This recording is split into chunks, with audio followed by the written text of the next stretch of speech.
बारडोली असं करत करत नवसारीला थोडासा ब्रेक घेतला आणि त्यानंतर नंदुरबारला आज पूर्णविराम होतोय। असे शास्त्री सर या ठिकाणी आज त्यांचा सेवापूर्ती कार्यक्रमासाठी आपण सगळे आलात। मी त्यांच्या वतीने आणि त्यांच्या परिवाराच्या वतीने आपलं सगळ्यांचं मनपूर्वक स्वागत करतो। सरांविषयी मी आधी येशालाच बोलवतो। येशा चल। मान्यवर शिक्षक वृंद, आप्तेष्ट आणि माझे लाडके बाबा भानदास शास्त्री सर, आजचा दिवस आमच्या कुटुंबासाठी अत्यंत अभिमानाचा आणि भावनांनी भरलेला आहे। तब्बल 27 वर्षे श्रॉफ हायस्कूल येथे प्रामाणिकपणे, निष्ठेने आणि समर्पणाने सेवा बजावणाऱ्या माझ्या बाबांचा आज निवृत्ती सोहळा। बाबा, तुम्ही शिस्तप्रिय, कडक पण तितकेच प्रेमळ आणि विनोदी आहात। शाळेत तुम्ही विद्यार्थ्यांसाठी शास्त्री सर होता, नियम पाळायला लावणारे पण प्रत्येक विद्यार्थ्याच्या प्रगतीसाठी मनापासून झटणारे शिक्षक। घरी मात्र तुम्ही आमच्यासाठी आधारवड, मार्गदर्शक आणि आमचे हिरो। मला अजूनही आठवतं, लहानपणी मी काही चूक केली की तुम्ही आधी कडक आवाजात समजवायच्या, पण नंतर हसत म्हणायचे, चूक झाली तर चालेल पण ती पुन्हा होऊ नये। तुमच्याकडूनच मी शिस्त, मेहनत आणि प्रामाणिकपणा शिकले। 27 वर्षांचा हा प्रवास फक्त नोकरी नव्हता, तर तो एक ध्यास होता विद्यार्थ्यांना घडवण्याचा। आज तुमच्या हातून घडलेले अनेक विद्यार्थी समाजात आपले स्थान निर्माण करत, हीच तुमच्या कार्याची खरी कमाई। बाबा, आजपर्यंत तुम्ही कुटुंबासाठी आणि विद्यार्थ्यांसाठी जगलात। आता वेळ आहे स्वतःसाठी जगण्याचा आणि तुमचे छंद जोपासा, आनंदाने फिरा आणि आयुष्याचा हा नवा अध्याय मनापासून जगा। मी ऐश्वर्या, तुमची मुलगी, आज अभिमानाने सांगते की मला तुमच्यासारखे बाबा लाभले, हीच माझी सर्वात मोठी संपत्ती आहे। शेवटी तुमच्यासाठी काही ओळी।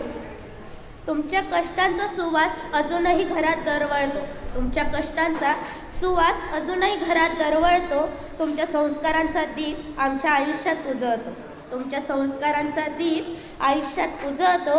निवृत्ती नव्हे ही नव्या स्वप्नांची पहाट आहे, निवृत्ती नव्हे ही तुमच्याच नव्या स्वप्नांची पहाट आहे। बाबा, तुमच्याचमुळे आजचं आयुष्य आमचं खूप सुखी आहे, खूप सुखी आहे। धन्यवाद। बासरी मागवा आणि मी बासरी मागवली आणि तिने तिच्या बाबांना ती सप्रेम भेट दिली। बाबांनी पण प्रॉमिस केलं होतं आता तिनेच सांगितलं की आता वेळ आहे स्वतःसाठी जीवन जगायचं। आणि खरं एका शिक्षकाच्या आयुष्यामध्ये असंच असतं। आमच्या एका स्काउटच्या पुस्तकामध्ये खूप सुंदर असं वाक्य आहे की स्वतःच्या पिलासाठी तर प्राणीसुद्धा जीवन जगतात, स्वतःच्या पिलासाठी प्राणीसुद्धा जीवन जगतात, पण दुसऱ्यांच्या पिलांसाठी जो मेहनत घेतो तो भगवंताचा जो काही उद्देश असतो तो पूर्ण करण्यासाठी प्रयत्न करतो। आणि एक शिक्षक हेच काम करतो आयुष्यभर, कितीही वर्ष असू द्या, 20 असू द्या, 35 असू द्या, परंतु या सगळ्या याच्यामध्ये तो घरी कमी वेळ आणि शाळेत जास्त वेळ असतो। आणि जितका वेळ घरी असतो तितका वेळसुद्धा तो शाळेचाच विचार करत असतो, कारण पेपर असतात। आणि इंग्रजीचे शिक्षक म्हटल्यावर तर काय विचारूच नका। आमचं ठीक आहे, आमचं पहिल्याच दिवशी पोर्शन संपतं, पण त्यांचं मात्र कधी संपतच नाही। बोर्डाचे पेपर असतील, शाळेचे पेपर असतील, तेव्हा सर आता आपल्याला नवीन इनिंग सुरू करायची आहे आणि म्हणून योगेश दादांना मी विनंती करतो, त्यांचे लहान बंधू ते येतील आणि त्यांचं मनोगत या ठिकाणी व्यक्त करतील। योगेश दादा या इकडे। तेही या शाळेचे माजी प्राचार्य, समोर बरेच ओळखीचे चेहरे बसलेले आहेत, त्यांची नावं काही घेत नाही। 2-2 हा काढू।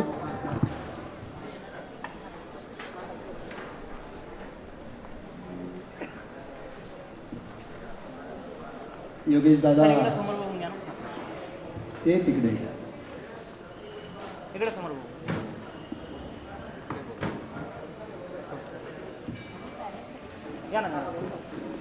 घालायचे आणि वाचन करायचे आणि लेसनसाठी जायचे। आणि आज योगायोगाने गुजराती सर या ठिकाणी मंचावर आहेत. मी योगेश शास्त्री सरांना विनंती करेल की त्यांनी मनोगत व्यक्त करावं.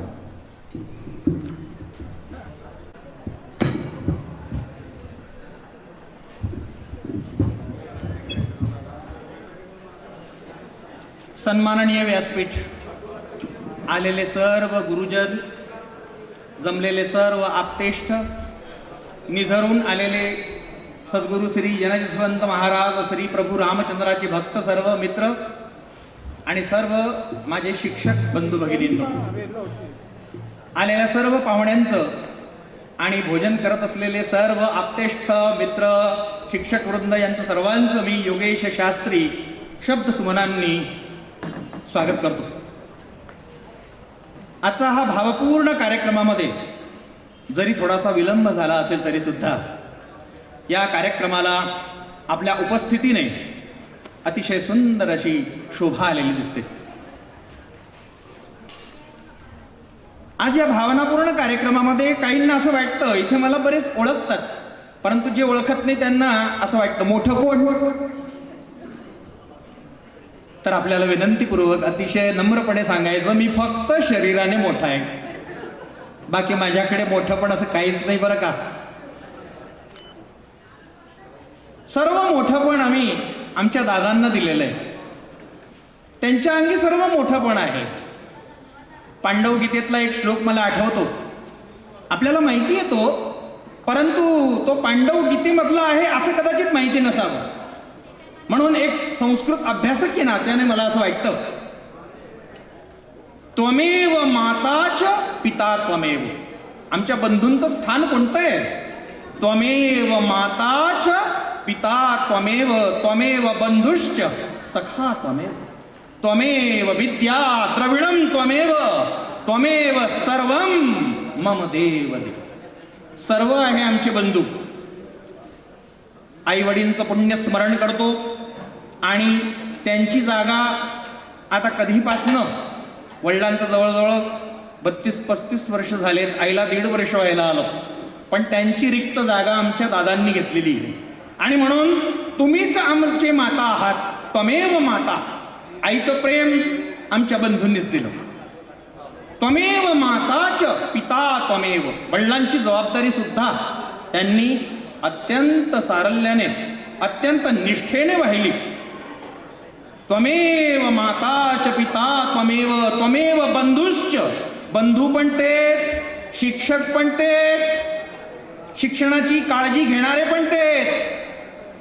त्वमेव सर्वं मम देव देव. You are indeed my father, you are indeed my mother. तुम्हीच पिता आहात, तुम्हीच माता आहात, तुम्हीच सगळे सोयरे, नाते, आप्तेष्ट, बंधू, हे ही सर्व जबाबदारी मी आमच्या दादांना दिलेली आहे. आणि म्हणून आणखीन 2 श्लोकांनीच मला यांचं वर्णन करावं असं वाटतं. एखादी कविता साधा खूप वेळ झालेला आहे आणि एक श्लोक मला शास्त्रातला आठवतो, फार सुंदर आहे. त्याच्यामध्ये असं म्हटलंय की विद्या दातान्न दाताच, विद्या दातान्न दाताच, कन्यादाता तथैवच, जन्मदा ज्येष्ठ बंधुश्च, पंचैते पितरः स्मृताः. आपण फक्त जो जन्म देतो त्यालाच पिता म्हणतो, पण तसं नाही. शास्त्रामध्ये किती सुंदर वर्णन केलेलं आहे. जो विद्यादान करतो तो सुद्धा पिता असतो आपला, तो सुद्धा पितृतुल्य आदरणीय असतो असं शास्त्रामध्ये म्हटलेलं आहे. अन्नदाता हू गिव्स फूड, जो आपल्याला अन्न देतो तो अन्नदाता सुद्धा आपला पिता असतो. कन्यादाता समजून घेतलं पाहिजे, जो आपल्याला कन्या देतो, कन्यादाता त्याला सासरे म्हणतात, सासरे बुवा, पण त्यांची जागा जबाबदारी पूर्ण एक पित्याची आहे असं आपल्या शास्त्रामध्ये म्हटलेलं आहे.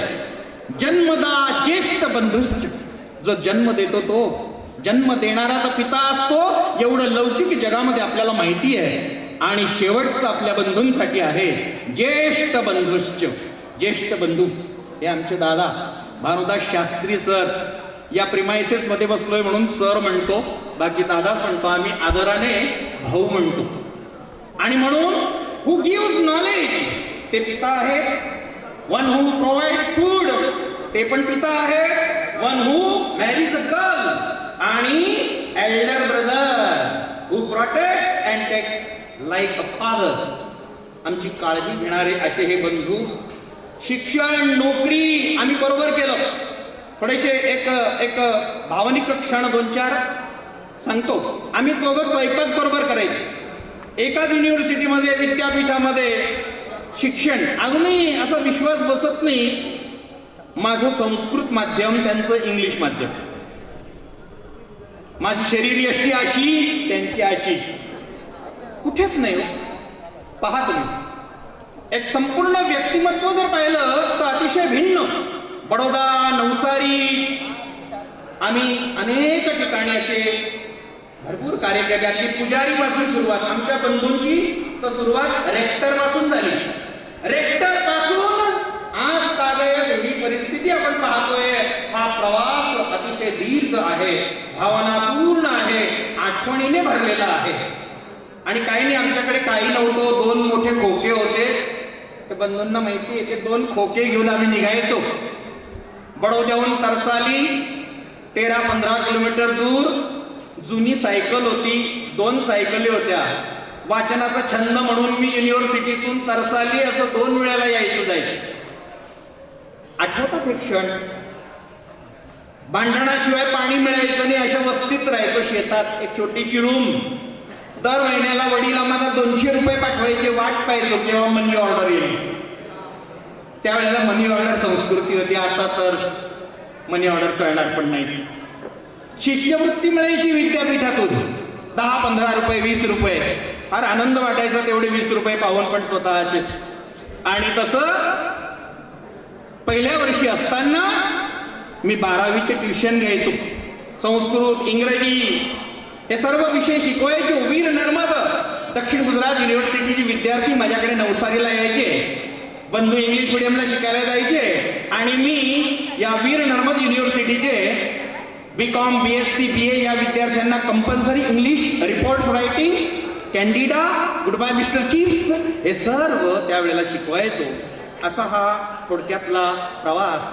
50व्या वर्षी त्यांचं छत्र आम्ही हरपलं आणि नंतर मात्र सगळी संपूर्ण जबाबदारी आईने सांभाळली. ती धुरा आईने बरेच वर्ष आणि नंतर मग आई आणि दादा बंधू अशी ही जबाबदारी सांभाळत सांभाळत सांभाळत याप्रमाणे आमचा घराचा पूर्ण आधारस्तंभ म्हणजे आमचे बंधू. आमच्या शिक्षणाची जबाबदारी संपूर्ण त्यांनीच घेतली. आणि ज्याप्रमाणे या श्लोकामध्ये वर्णन केलं त्याचप्रमाणे तो अतिशय लागू पडणारा श्लोक आहे. आता आदरणीय गुजराती सर या ठिकाणी बसलेले आहेत म्हणून एक गुजराती कविता मी ऐकवतो सर. तुम्हाला पाहून मला वाटतं की ती कविता आपल्याला नक्की आवडेल. भाई मारो लाडक वायो चौथी वाहलो, चौथी वाहलो सोनाथी सवायो, सोनाथी सवायो मुसीबत आवे तो बने ढाल, मुसीबत आवे तो बने ढाल राखे मारो हमेशा ख्याल, राखे मारो हमेशा ख्याल. झगडे भले बर का, झगडे भले पण प्रेम खूप करे. मारा माटे दुनिया लावे लडे, सुख दुःख मा साथे जे निभावे. भाई मारो हय्ये हरख लावे, भाई मारो हय्ये हरख लावे, भाई मारो हय्ये हरख लावे. मित्रांनो आणि आप्तेष्ठ बंधू बांधवांनो, काही गोष्टी मला आठवतात. थोडासा वेळ घेईल मी, मला सवय आहे म्हणून मी नेमकं बोलावं म्हणून मी थोडंसं आणतो, परंतु बोललंच जातो. काही जीत बाकी है, हे काहीच नाही, ही पूर्णाहुती नाही आहे. दिस इज द आहे ना new life, new journey of your. एक नवीन प्रवासाची सुंदर सुरुवात आहे. काही जीत बाकी है, काही हार बाकी है, काही जीत बाकी है, कई हार बाकी है, अभी जिंदगी का सार बाकी है, अभी जिंदगी का सार बाकी है. यहां से चले हैं नई मंजिल के लिए, यहां से चले हैं नई मंजिल के लिए. ये तो एक पन्ना था, अभी तो पूरी किताब बाकी है, अभी तो पूरी किताब बाकी है. दफ्तर की रौनक अब तब लगेगी नहीं का, आपकी कुर्सी अब खाली रहेगी. जो बात हम आपसे कहते थे अब वो यादों में बस रह जाएगी। लखन को जैसे राम मिले, लखन को जैसे राम मिले, बलराम को कृष्ण भाई, मुझको ऐसे ही इस जहां में मिले हैं मेरे प्यारे बड़े भाई, मिले हैं मेरे प्यारे बड़े भाई। शेवटी एवढंच सांगतो की उर्वरित आयुष्य आपलं हसत खेळत अतिशय आनंदाने आम्हाला प्रेरणादायक राहील आणि अतिशय सुंदर असं काहीतरी आणखी जास्त प्रगतिकारक ठरेल एवढी ईश्वरचरणी आमचे गुरु सद्गुरु जनसंत स्वामी यांच्या चरणी प्रार्थना करतो। एक सुंदर मंत्राने मी आजच्या या माझ्या छोट्याशा भाषणाची सांगता करणार आहे।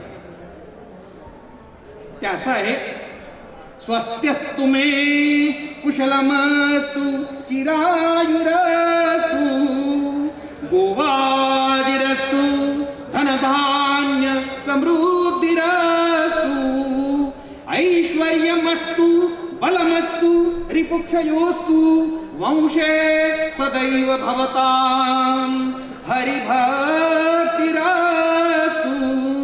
भगवंताच्या चरणी हे शब्द पुष्प अर्पण करतो आणि उर्वरित आयुष्यासाठी आपल्याला मनापासून शुभेच्छा देतो। धन्यवाद। मला येथे आयोजकांनी संधी दिली आपल्याच कार्यक्रमामध्ये, त्याबद्दल खरखर खूप खूप आभारी आहे। आपण सर्वांनी शांतपणे ऐकून घेतलं, त्यामुळे खूप आनंद वाटला। भोजन करणाऱ्यांनी जरी आम्ही एकदा सांगून गेलो तरी सुद्धा पोटभर यथेच्छ भोजन करावं मनापासून विनंती आणि प्रार्थना करतो आणि माझे 2 शब्द धन्यवाद। हा दिवस खूप भावुक आहे। ज्यांच्या मार्गदर्शनाखाली आम्ही अक्षरे गिरवली, ज्यांनी आम्हाला केवळ पुस्तकी ज्ञान नाही दिले तर जगायचे कसे हे शिकवले, असे आमचे लाडके शास्त्री सर आज सेवानिवृत्त होत आहेत। सरांबद्दल सांगायचे झाले तर वर्गात प्रवेश करताना त्यांच्या चेहऱ्यावर असणारे ते हसू आणि शिकवतानाची त्यांची तळमळ आजही डोळ्यासमोर येते। विद्यार्थ्यांना कठीण वाटणारा इंग्लिशसारखा विषय सर अतिशय सोप्या पद्धतीने शिकवायचे। सर, तुम्ही आम्हाला फक्त विद्यार्थी मानले नाही तर एका पालकाच्या मायेने आमची काळजी घेतली। कधी अभ्यासावरून रागवले तर कधी पाठीवर शाबासकीची थाप देऊन आमचा आत्मविश्वासही वाढवला।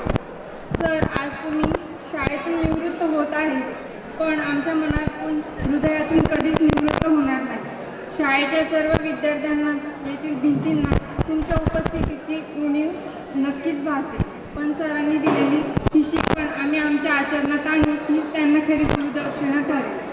सरांच्या पुढील वाटचालीस, त्यांच्या उत्तम आरोग्यास आणि सुखी आयुष्यासाठी मी सर्व विद्यार्थ्यांच्या वतीने त्यांना खूप खूप शुभेच्छा देते। धन्यवाद।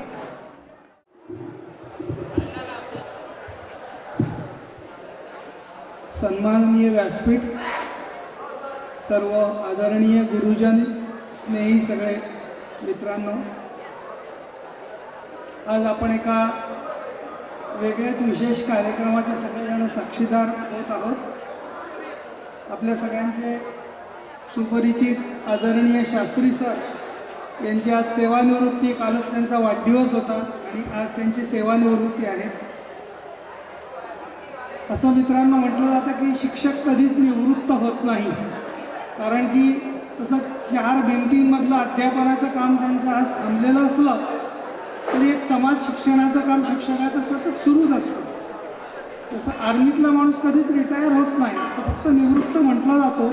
शिक्षकाचंही तसंच आहे। आज मलाही माझे कोणतेही शिक्षक, कुठले गुरुजन दिसले की मी बाल्यावस्थेत जातो आणि मला ते आठवतात, तेही माझ्याशी तसंच बोलत असतात। म्हणजे शिक्षक हा त्याच भूमिकेमध्ये कायम राहत असतो। सरांनी जी काही ज्ञानाची शिदोरी सगळ्या विद्यार्थ्यांना दिलेली, शिकवण दिलेली आहे संस्कारांची आणि मूल्यांची परंपरा दिलेली आहे, ती अव्याहतपणे पुढच्या काळात सुद्धा सरांकडून चालतच राहील, देतच राहतील। कसं आहे की एक एक विद्यार्थी शिक्षक घडवत असतो आणि त्याच्यातूनच समाज घडत असतो। त्यामुळे समाजाला दिशा देण्याचं काम जे आहे, चारित्र्य देण्याचं काम हे शिक्षक करत असतो आणि तशीच पुढची सगळी समाजव्यवस्था घडत असते। शास्त्री सरांचं व्यक्तिमत्वही तसंच आहे। सुस्वभावी, सरळ स्वभाव आहे, साधी राहणी आहे, विचार दिशा एकदम स्पष्ट आहे, शिस्तप्रिय आहे पण प्रेमळही आहे। आयुष्यभर त्यांनी त्यांच्या मूल्यांची जोपासना केलेली आहे. धार्मिक प्रवृत्तीची आहे, घरी मंदिराची परंपरा आहे आणि ती खूप चांगल्या रीतीने त्यांनी टिकवलेली, वाढवलेली आहे, जपलेली आहे. सामाजिक कार्याची सरांना खूप आवड आहे, वहिनींनाही आवड आहे, त्यांना साथही तशी मिळालेली आहे. सरांनी सुद्धा कायम त्यांना त्याची अनुमती दिली आहे. आता सरसुद्धा बऱ्यापैकी मोकळे झाले. त्याच्यामुळे नक्कीच पुढच्या काळामध्ये त्यांच्या अनुभवाचा, त्यांच्या ज्ञानाचा हा सगळ्याचा सगळा जो काही फायदा आहे तो आपल्या व्यवस्थेला नक्कीच मिळेल असं मला वाटतं. त्यांनी सगळ्यांनी सांगितलं त्यांनी छंद जोपासावे आणि खूप मोठी सामाजिक गरज आहे. चांगल्या लोकांची समाजाला खूप गरज आहे. वेगवेगळ्या क्षेत्रात आपण सगळेच जण, आज आमचे मामाजी इथे आहेत, वेगवेगळ्या ठिकाणी चांगल्या लोकांची खूप खूप गरज आहे समाजाला. चांगली चारित्र्य नाही आहेत समाजामध्ये. त्याच्यामुळे सरांनी यासाठी विशेष प्रयत्न करावे. त्यांनी पुढे येऊन पुढचा आपला जो उत्तरार्ध आयुष्याचा हा सगळ्या अशा चांगल्या कामांसाठी त्यांनी जोपासावा असं मी त्यांना एक आवाहन करतो. त्यांना पुढच्या सगळ्या आयुष्यासाठी चांगलं आरोग्य मिळावं, चांगलं आनंदी आणि समाधानी जीवन लाभावं यासाठी मी प्रार्थना करतो. धन्यवाद.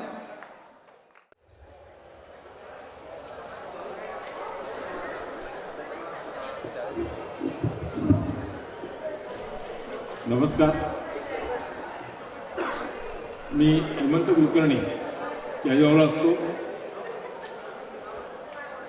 सर्वप्रथम उपस्थित सर्व शिक्षकवृंद, आप्तेष्ट यांचं स्वागत करतो. आजच्या या सेवापूर्तीच्या कार्यक्रमासाठी उपस्थित व्यासपीठावरील माजी प्राचार्य तसेच आपण सर्व उपस्थित मान्यवर, आपणा सर्वांचे मनपूर्वक स्वागत. आज आपल्या संस्थेतील एक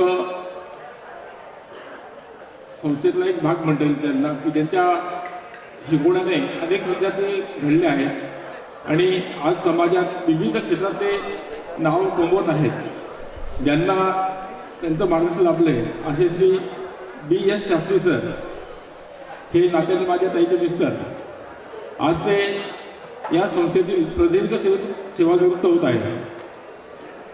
त्यांच्याबद्दल बोलायचं म्हणजे यापूर्वी अनेकांनी त्यांच्याबद्दलच्या काही बऱ्याच गोष्टी सांगितलेल्या आहेत. मी एवढं सांगेल की त्यांचं वागणं म्हणजे जबाबदार, कामात खबरदार, मनाने दिलदार असे व्यक्तिमत्व म्हणजे आमचे शास्त्री सर.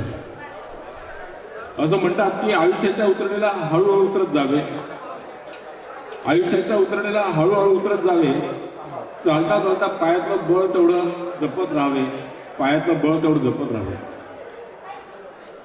कर्तृत्वाची उंची तुमच्या आम्हा सर्वांस राहावे, तुमच्या आठवणींचा हिंदुळावर नित्य सदा झुलत राहावे, नित्य सदा झुलत राहावे.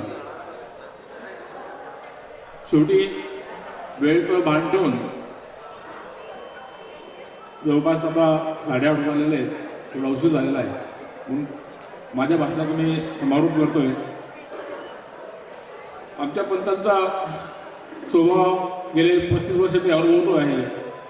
मला आज जो काही मी उभा आहे त्यात त्यांचा स्नेहाचा वाटा आहे. ते जरी नात्याने माझ्या ताईचे मिस्टर असले तरी एका मोठ्या भावाप्रमाणे त्यांनी मला प्रत्येक वेळेस अतिशय योग्य असं मार्गदर्शन केलेलं आहे आणि त्यांच्या मार्गदर्शनाचा मला नेहमीच आजपर्यंत फायदा झालेला आहे. आणि यापुढे आता त्यांच्याकडे वेळच वेळ असल्यामुळे मी अगदी नक्कीच त्यांना मार्गदर्शन घेण्यासाठी म्हणून त्रास देणार आहे. शेवटी एवढंच म्हणेन की आमच्या पंथांचा स्वभाव म्हणजे रसाळ फणसासारखा, वरून काटेरी पण आतून गोड. समृद्धीने भरलेल्या जगण्याला तुमच्या पुन्हा मिळू दे निरोगी आयुष्याची जोड, निरोगी आयुष्याची जोड. धन्यवाद. नमस्कार. आजच्या कार्यक्रमाचे उत्सव मूर्ती, सर्व उपस्थित गुरुवर्य आणि माझे सर्व आप्तेष्ट, आम्ही व्यासपीठावर गाऊ शकतो पण बोलण्याची सवय मात्र नाही. तरी देखील एक छोटासा प्रयत्न मी आमच्या बंधुरायांसाठी करते. आमचे सर्वात मोठे बंधू. प्रेमाने आणि आदराने आम्ही त्यांना भाऊ असे म्हणत असतो. अतिशय विचारशील, कुठल्याही गोष्टीचा विचारपूर्वक निर्णय घेणे, प्रत्येक गोष्टीचे काटेकोरपणे आयोजन नियोजन करणे, कितीही कठीण प्रसंग असला तरी त्याला सोपे करून त्यातून मार्ग काढणे, असे हळव्या मनाचे, वेळ प्रसंगी कठोरही, कर्तव्यदक्ष, स्वाभिमानी असे आमचे बंधू. कुठलाही महत्त्वाचा निर्णय घेताना आम्ही त्यांचे नक्कीच मार्गदर्शन घेत असतो. आजपर्यंत जी काही शिकवण दिली ती खूपच मोलाची ठरली. वयाच्या 50व्या वर्षी आमच्या वडिलांनी या जगातून कायमचाच निरोप घेतला आणि आमच्या 4 भावंडांचे पितृछत्र हरपले. तेव्हा आमची आई आमच्यासाठी खंबीरपणे उभी राहिली. त्यावेळेस तिचे वय फक्त 47 वर्षांचे होते आणि आमचे बंधू केवळ 26 ते 27 वर्षांचे होते आणि त्यांच्या पाठचो आम्ही 3 भावंड. एवढ्या लहान वयात आई आणि वडील बंधू यांच्या डोक्यावर जबाबदारीचे ओझे येऊन पडले, परंतु दोघेही कधीच खचले नाही. वडिलांनंतर वडील भाऊ म्हणून जे वडिलांचे कर्तव्य त्यांनी आमच्यासाठी जे काही केले आहे त्याला मात्र सलाम आहे. 25-30 वर्षांपूर्वी इंटरनेटचा फारसा प्रचार प्रसार झालेला नव्हता. स्थळांच्या बाबतीत म्हटले तरी चौकशी करणे, स्वतः किती ठिकाणी जावे लागायचे, स्वतःला शाळा सांभाळून हे सगळे करायला खूप त्रास व्हायचा, अवघड व्हायचे. शनिवारची अर्ध्या दिवसाची शाळा व रविवारची असे 1.5 दिवसात या सगळ्या गोष्टींचे नियोजन करणे सोपे नव्हते. त्यातून खूप काही बरे वाईट अनुभव मिळाले. तसे बघितले तर आमच्यात खूप काही अंतर नाही, 6 ते 7 वर्षांचे. परंतु त्यावेळेस बंधूंचे वय या सगळ्या गोष्टी करण्यासाठी खूप लहान होते, परंतु याचा आम्हाला सार्थ अभिमान आहे आणि कधीच विसरू शकणार नाही असे प्रसंग आहेत. एवढेच नाही तर सर्व नातेवाईकांकडे सुखदुःखाच्या कुठल्याही प्रसंगी आवर्जून उपस्थित राहणे, आमच्या गावी निझरला जाऊन घराची आणि मंदिराची देखभाल करणे हे सर्व सहज रीतीने करत असतात. आणि हो, ह्या सगळ्या परिस्थितीत त्यांना आमच्या वहिनींची साथ मात्र नक्कीच आहे. प्रत्येक सुखदुःखाच्या वेळी भावाच्या पाठीशी वहिनी उभ्या असतात. त्यांच्या जीवनात वहिनींची साथ खूपच मोलाची आहे. त्यांनी देखील जसे त्यांचे लग्न झाले तेव्हापासून कोचिंग क्लासेस घ्यायला सुरुवात केली. ती जवळजवळ मला असं वाटतं कोविड काळापर्यंत. त्यानंतर मात्र त्यांनीही निवृत्ती घेतली. असा आमचा भाऊ आणि वहिनींचा लक्ष्मीनारायणाचा जोडा आणि त्यांच्या संसाररूपी वेलीवरती 2 फुले, आशीर्वाद आणि ऐश्वर्या. दोघांनाही त्यांनी उत्तम शिक्षण दिले आणि आज दोघेही आपल्या पायावर उभे आहेत. त्यांना अतिशय गुणी अशी मिळालेली सून केतकी आणि आता घराचे नंदनवन करणारा छोटासा कृष्ण स्वोजस. हे सगळे बघताना मनाला खूप आनंद वाटतो, परंतु खंत मात्र एकाच गोष्टीची वाटते. हे सगळं बघताना आज आमची माऊली असायला हवी होती, जिने वडिलांनंतर 32 वर्ष आम्हाला साथ दिली, परंतु ईश्वर इच्छा बलिरी असते. त्यांच्यासमोर आपण काहीही करू शकत नाही. अवघ्या 15 दिवसावर आलेले ऐश्वर्याचे लग्न, ते झाल्यानंतर तुम्ही मोठ्या जबाबदारीतून मुक्त होत आहात. नोकरी आणि मोठी जबाबदारी या दोन्ही गोष्टींतून तुम्ही खऱ्या अर्थाने निवृत्त होत आहात. शिक्षण क्षेत्रात शिक्षक म्हणून प्रदीर्घ काळ निष्ठेने सेवा केली आहे आणि हजारो विद्यार्थ्यांचे भविष्य घडवले आहे. आता पुढील आयुष्य सुखी, आरोग्यदायी व दीर्घायुष्य लाभो हीच ईश्वरचरणी प्रार्थना. एक संगीतप्रिय आणि संगीत शिक्षिका म्हणून मी छोट्याशा गीतातून सांगीतिक शुभेच्छा देऊ इच्छिते. गीताचे बोल आहेत, क्षण आला भाग्याचा. कुलवधू या नाटकातील ज्योत्स्नाताई भोळे यांनी गायलेले हे गीत आहे.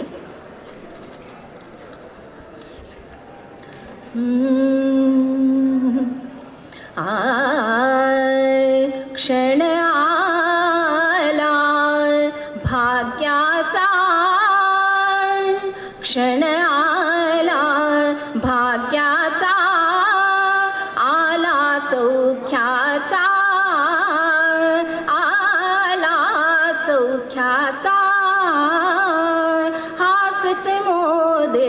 नाचत नादे हासत मोदे नाचत नादे हासत मोदे नाचत नादे हे मन माझे मंगल दिन हा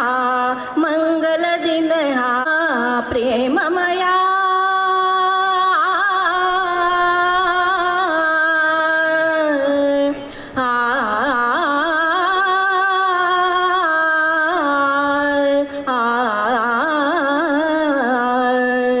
प्रेममया जीवनिया प्रेममया जीवनिया जरी राहिले रंगुनिया जरी राहिले रंगुनिया आला उदयाला बहराला आला उदयाला बहराला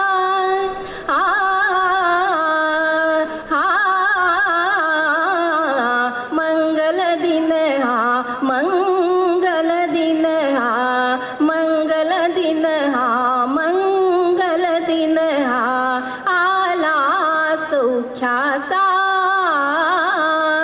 क्षण आला भाग्याचा आला सौख्याचा क्षण आला भाग्याचा क्षण आला भाग्याचा क्षण आला भाग्याचा. आज 1998ला सुरू झालेला प्रवास इथं थांबतोय. सेवापूर्ती होते. सर, आपल्या गुणांबद्दल सर्व कुटुंबाच्या लोकांनी सर्वांनी सांगितलंय, पण आपण एक आदर्श पिता, आदर्श मुलगा, आदर्श शिक्षक, आदर्श मित्र, हे सर्व गुण भगवंताने आपल्याकडे दिलेले आहे. 1998 मध्ये सर इथं रुजू झाले. 2000 साली आम्ही शासनाच्या महाराष्ट्र प्राथमिक स्तरावर इंग्रजी विषयाच्या प्रशिक्षणानिमित्त आम्ही एकत्र आलो होतो आणि 2000 पासून आमची मैत्री सुरू झाली. तर आजपर्यंत ती मैत्री बहरत गेली आणि अजूनही बहरते आहे. नुसतं मित्र नाही, तर सुखदुःखामध्ये सहभागी होणारा असा हा आदर्श मित्र. आमच्या कुटुंबाचं काही असेल आवर्जून चौकशी करणारे, सुखदुःखाच्या वेळी धावून येणारे, विचारपूस करणारे असा एक आदर्श मित्र. तर मित्र कसा असावा, तर मी म्हणेल सरांसारखा असावा.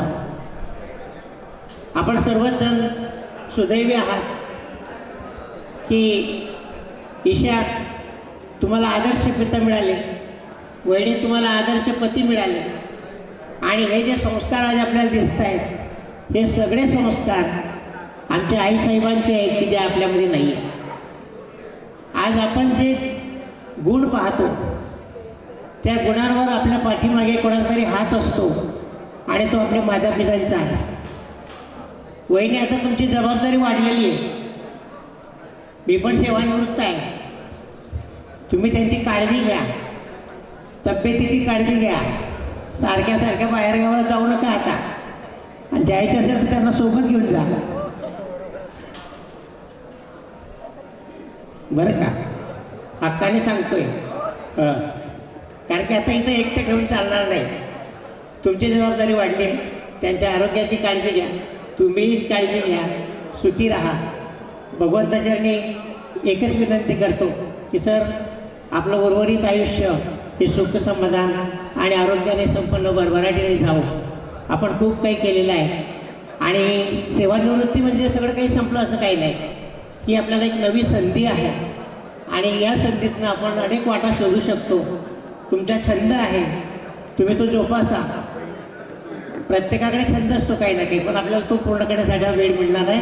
वेळ खूप झालेला आहे, म्हणून मी तो पूर्णविराम घेतो आणि सरांना पुन्हा शुभेच्छा देतो. धन्यवाद. वहिनींना की वहिनी तुम्ही काळजी घ्या, पण वाय एस पाटील सर कोण कोणाची काळजी घेत आहे ते आम्ही बघतोय बरं का.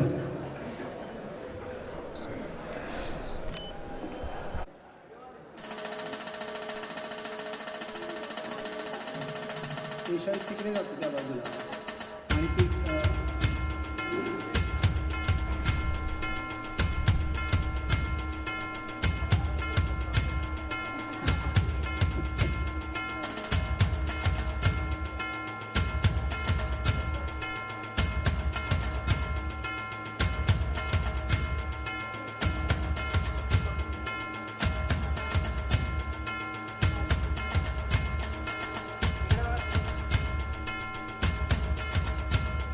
यानंतर मी सरांच्या सुनबाईंना विनंती करतो की त्यांनी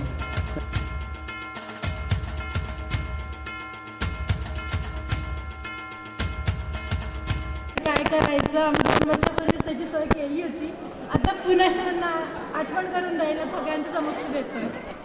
बासरी आहे. उपस्थित मान्यवर, कुटुंबीय, मित्रपरिवार आणि प्रिय सहकाऱ्यांना, आज आपण सर्वजण एका विशेष क्षणाचे साक्षीदार आहोत. करण्यासाठी आपण येथे एकत्र आलो आहोत. सर्वप्रथम आजच्या या सुंदर कार्यक्रमाचे आयोजन करणाऱ्या सर्व सहकाऱ्यांचे आणि कुटुंबियांचे, विशेषतः हेमंत पाटील सरांचे मी मनपूर्वक आभार मानते. आपल्या उपस्थितीने या समारंभाची शोभा अधिक वाढली आहे. बाबांनी आपल्या कार्यकाळात केवळ जबाबदारी पार पाडल्या नाहीत, तर प्रत्येक कामात शिस्त आणि माणुसकी जपली. त्यांच्या शांत स्वभावाने, ठाम निर्णय क्षमतेने आणि सहकाऱ्यांना साथ देण्याच्या वृत्तीने त्यांनी सर्वांच्या मनात आपले वेगळे स्थान निर्माण केले. घरात ते आमचे मार्गदर्शक आणि आधारस्तंभ तर आहेच, तर कार्यक्षेत्रात ते प्रेरणास्थान आहेत. त्यांच्या आयुष्याचा हा नवा अध्याय सुरू होत असताना आम्हा सर्वांना खात्री आहे की ते यापुढेही त्यांच्या अनुभवाने आणि आशीर्वादाने आम्हाला मार्गदर्शन करत राहतील. आजच्या या सोहळ्याला यशस्वी करण्यासाठी मेहनत घेतलेल्या प्रत्येक व्यक्तीचे पुन्हा एकदा मनापासून आभार. तसेच बाबांच्या सहकार्यांचे, विद्यार्थ्यांचे विशेष बाबा, तुमच्या कर्तृत्वाचा आम्हाला अभिमान आहे. तुमचं पुढील आयुष्य आरोग्यदायी, आनंदी आणि समाधानाने भरलेले असो, हीच शुभेच्छा. धन्यवाद.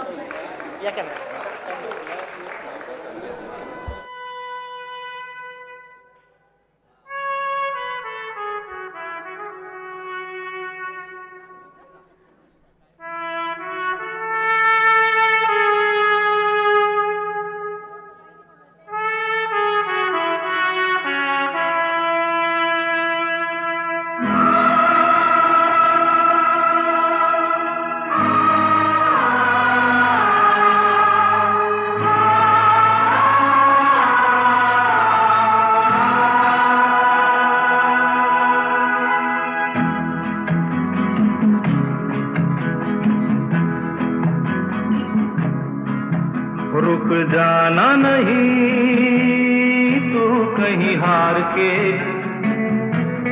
कांटों पे चल के मिलेंगे साए बहार के. रुक जाना नहीं तू कहीं हार के, कांटों पे चल के मिलेंगे साए बहार के. ओ राही ओ राही ओ राही ओ राही ओ राही ओ राही ओ राही ओ राही.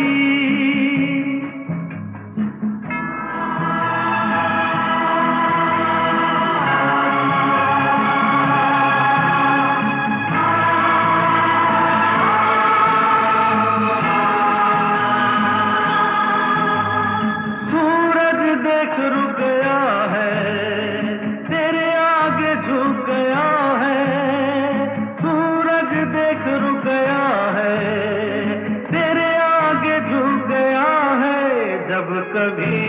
ऐसे कोई मस्ताना, निकले है अपनी धुन में दीवाना।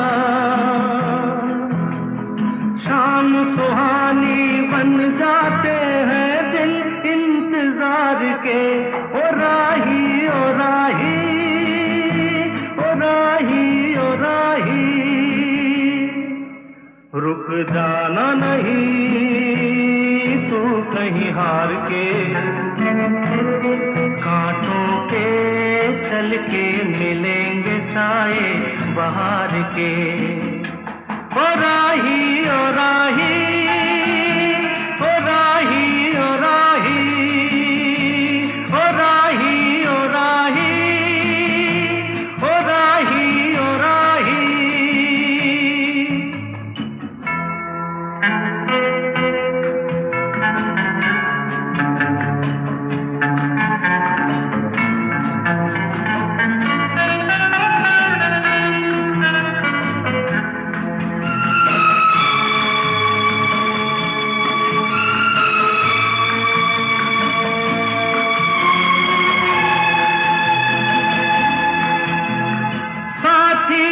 कारवां है ये तेरा इम्तिहान है, साथी न कारवां है ये तेरा इम्तिहान है। यूं ही चला चल दिल के सहारे, करती है मंजिल तुझको इशारे। देख कहीं कोई रोक नहीं ले तुझको पुकार के, ओ राही ओ राही ओ राही ओ राही। रुक जाना नहीं तू कहीं हार के, कांटों पे चल के मिलेंगे साए बहार के।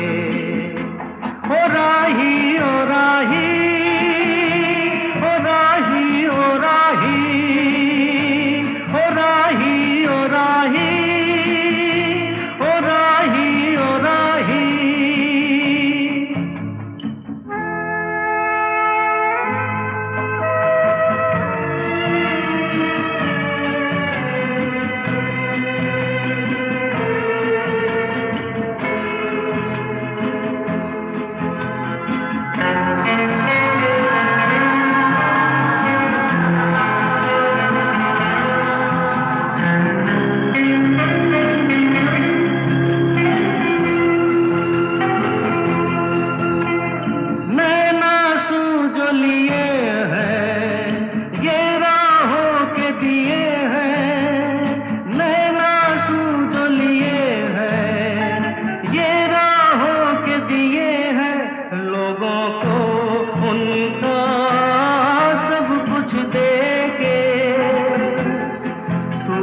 चला था सपने ही लेके, कोई नहीं तो तेरे अपने हैं सपने ये प्यार के। ओ राही ओ राही ओ राही ओ राही। रुक जाना नहीं तू कहीं हार के, कांटों पे चल के मिलेंगे साए बहार के। ओ राही ओ राही ओ राही ओ राही ओ राही ओ राही ओ राही ओ राही।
कभी कुछ बातें हमारी यादों के कमरे की इतनी खिड़कियां खोल देती हैं कि हम दंग रह जाते हैं। बहुत खूबसूरत होती है ये यादों की दुनिया।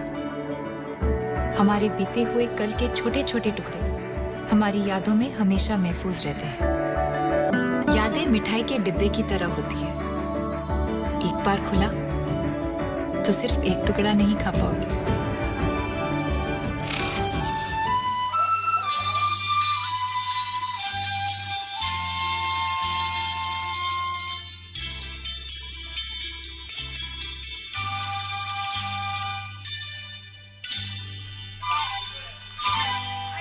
ये लम्हे ये पल हम बरसों याद करेंगे, ये मौसम चले गए तो हम फरियाद करेंगे।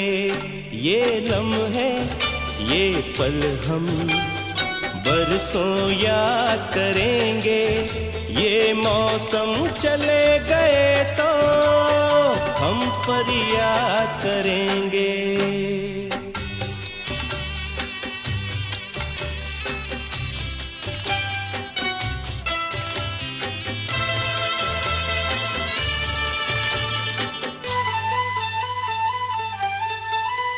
इन सपनों की तस्वीरों से, इन यादों की जंजीरों से अपने दिल को कैसे हम आजाद करेंगे।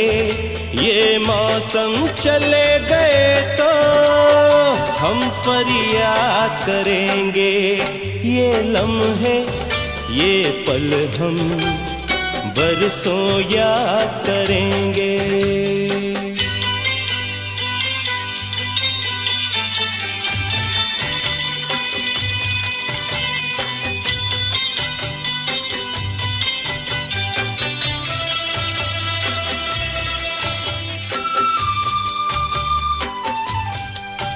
ये लम्हे तो हैं बहुत हसीन, इन लम्हों पर कुछ लिखा नहीं। ये आबाद करेंगे या बर्बाद करेंगे, ये मौसम चले गए तो हम फरियाद करेंगे। ये लम्हे ये पल हम बरसों याद करेंगे, ये मौसम चले गए तो हम फरियाद करेंगे। ये लम्हे ये पल हम बरसों याद करेंगे, ये मौसम चले गए तो हम फरियाद करेंगे। बरसों याद करेंगे, बरसों याद करेंगे।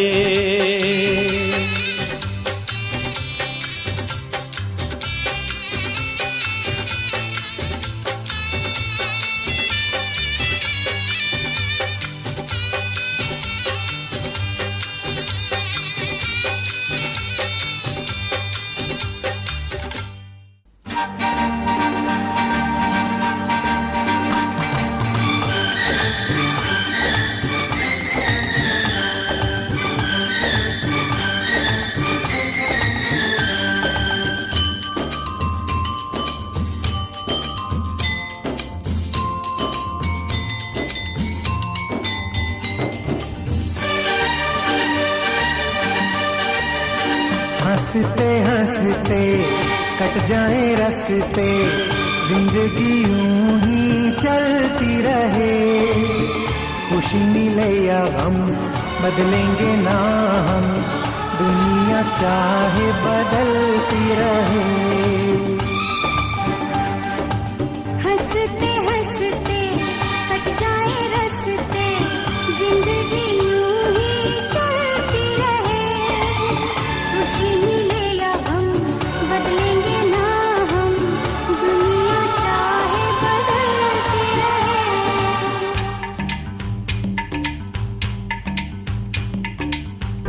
से बिजली चमके, जब जब तुम मुस्काती है, सारी हसीनाओं से हंसी तो हो जाती है।